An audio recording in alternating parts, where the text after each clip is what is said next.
गणेश उत्सव के दिन से प्रारंभ हुई और कल लोकसभा में निर्विघ्न ये महिला संशोधन बिल, नारी शक्ति वंदन बिल निर्विघ्न पास हुआ और मुझे आशा ही नहीं विश्वास है कि आज यहां भी ये किसी भी बाधा के बगैर, किसी भी विघ्न के बगैर सर्वसम्मति से 128 कॉन्स्टिट्यूशनल अमेंडमेंट बिल पास होगा और सबकी सहमति इसमें मिलेगी। हम यह भी जानते हैं कि हमारे प्रधानमंत्री मोदी जी, मैं उनको धन्यवाद देना चाहता हूं, जिन्होंने यह नारी शक्ति वंदन बिल लाकर जो रिजर्वेशन का विषय काफी लंबे अंतराल से चल रहा था, उसको एक निर्णायक मोड़ पर लाने का प्रयास किया है।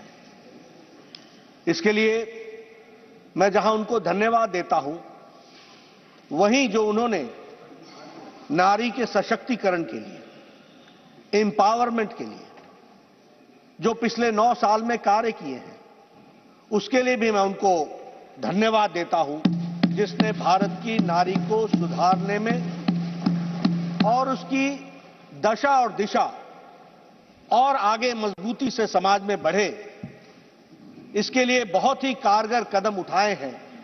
और उसी कदम में यह कदम भी एक बहुत महत्वपूर्ण कदम है, जिससे नारी का सशक्तिकरण होगा और नारी को ताकत मिलेगी।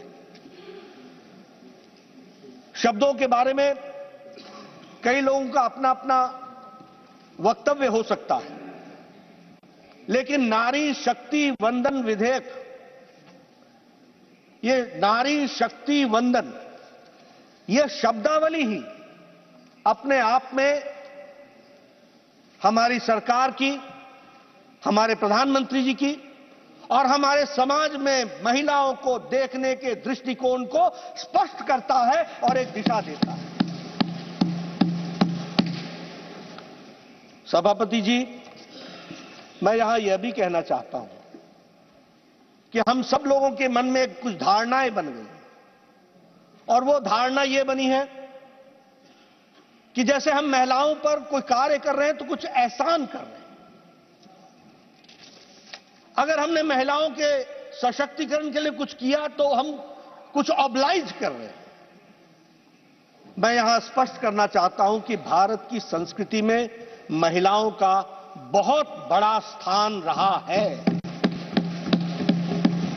ये हमारा और आपका नहीं, ये हमारे पूर्वजों ने, हमारी संस्कृति ने महिलाओं को जिस तरीके से समाज में प्रतिस्थापित किया, वह बताता है कि हमेशा ही हमारी संस्कृति में महिलाओं का स्थान उज्जवल रहा है।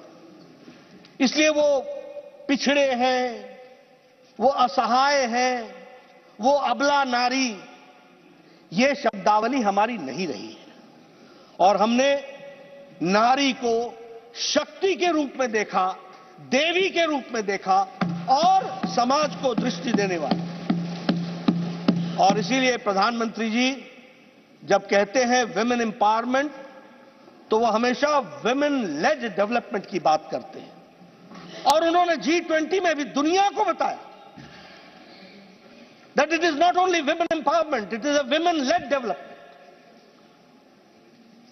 यह भारत की सोच को प्रतिपादित करते हुए दुनिया के सामने रखने का काम हमारे प्रधानमंत्री मोदी जी ने G20 के माध्यम से भी किया है। मैं जब भारतीय संस्कृति की बात करता हूं, तो भारतीय संस्कृति में नारी का स्थान अगर हम देखें तो आर्थिक स्वायत्तता में हमेशा उसका स्थान रहा। उसके सामाजिक जीवन में आर्थिक स्वायत्तता रही। अध्यात्म से लेकर अध्यापन तक नारी का विशेष योगदान रहा है। और अगर हम हड़प्पन काल की भी बात करें, तो वो जो कांस्य की मूर्ति डांसिंग गर्ल है, वह बताता है कि हमारे समाज में महिलाओं को कितनी स्वतंत्रता थी और कितना इंडिपेंडेंस था, यह भी उसमें से दर्शाता है। यह दीगर बात है कि कुछ हमारे जब हम गुलामी के काल से गुजरे, मेडिवल पीरियड से गुजरे, तो उस समय पर्दा सिस्टम से लेकर के महिलाओं का जरूर कुछ जो उत्थान का स्थान था उसमें कमी आई, लेकिन भारतीय संस्कृति में उसे हमेशा ऊर्जा का स्थान दिया गया, देवी का स्थान दिया गया, शक्ति के रूप में देखा गया। और हमारे यहां शब्दावली भी वैसी है, गौरी शंकर, गिरजा शंकर, भवानी शंकर, सीताराम, राधे श्याम। अब हमको दुनिया समझाए लेडीज फर्स्ट, ये हमारे साथ एक तरीके से मजाक नहीं तो और क्या है, हमारी संस्कृति को समझने की आवश्यकता है। और वैदिक काल में भी विदुषियों की कोई कमी नहीं थी। वैदिक काल में भी अगर हम देखें तो अगर जब शास्त्रार्थ आदि शंकराचार्य जी के साथ जब मंडन मिश्र जी का हुआ, तो आप जानते हैं उसमें न्यायाधीश कौन था? उसमें न्यायाधीश मंडन मिश्रा जी की पत्नी उभय भारती थी, यह भी हमको ध्यान में रखना चाहिए। उसी तरीके से यजुर्वेद काल में महिलाओं को बराबर का स्थान दिया गया और कहा गया कि राजा अगर न्याय प्रेमी है तो रानी भी न्याय प्रेमी होनी चाहिए, इतनी दूर की सोच रखी गई थी, यह भी हमको ध्यान रखना। उसी तरीके से 4th सेंचुरी में, 4वीं सेंचुरी में प्रभावती गुप्त जो इंडियन हिस्ट्री में प्रथम राज्य इन्होंने किया, वह बताता है कि महिलाओं का कितना गौरवमय इतिहास रहा है। रानी जीजाबाई जो मराठा रानी के रूप में जानी गई, उनका जो गाइडेंस थी, उनका जो डायरेक्शन था, उसने छत्रपति शिवाजी को हिंदवी स्वराज्य बनाने के लिए प्रेरित किया, यह भी हमको ध्यान में रखना चाहिए। अहल्याबाई होलकर जी को हम सब लोग जानते हैं अध्यात्म की दुनिया में, और उसके साथ साथ जिस तरीके से उन्होंने मंदिरों का नवनिर्माण किया, वह बताता है कि महिलाओं का हमारे सामाजिक और हमारे आध्यात्मिक जीवन में किस तरीके का स्थान रहा है।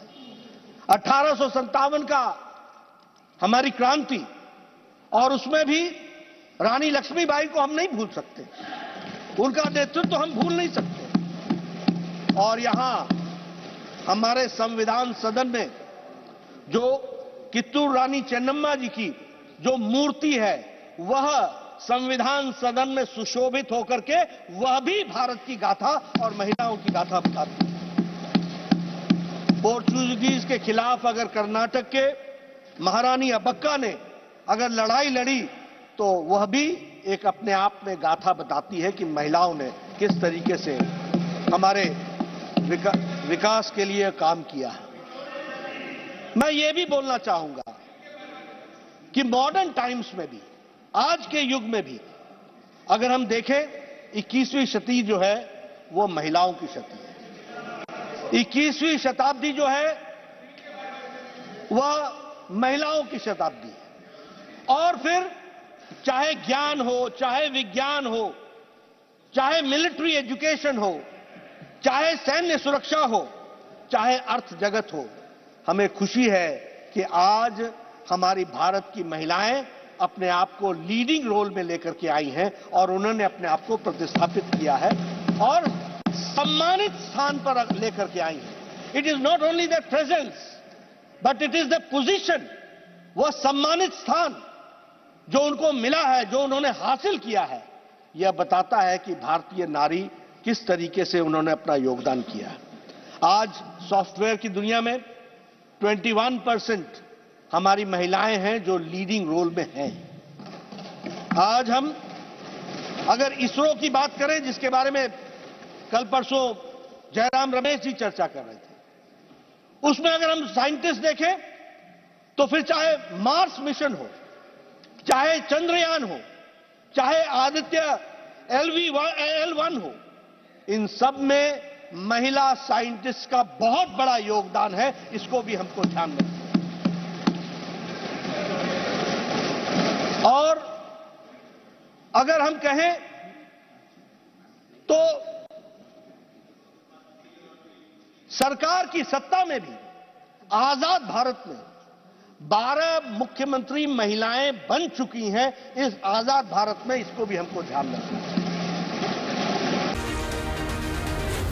Zee News.